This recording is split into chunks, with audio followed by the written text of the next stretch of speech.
गेलता का काय शाळेत? खरं सांगा.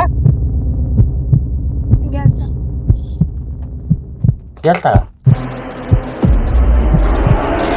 गेलता? गेलता काय?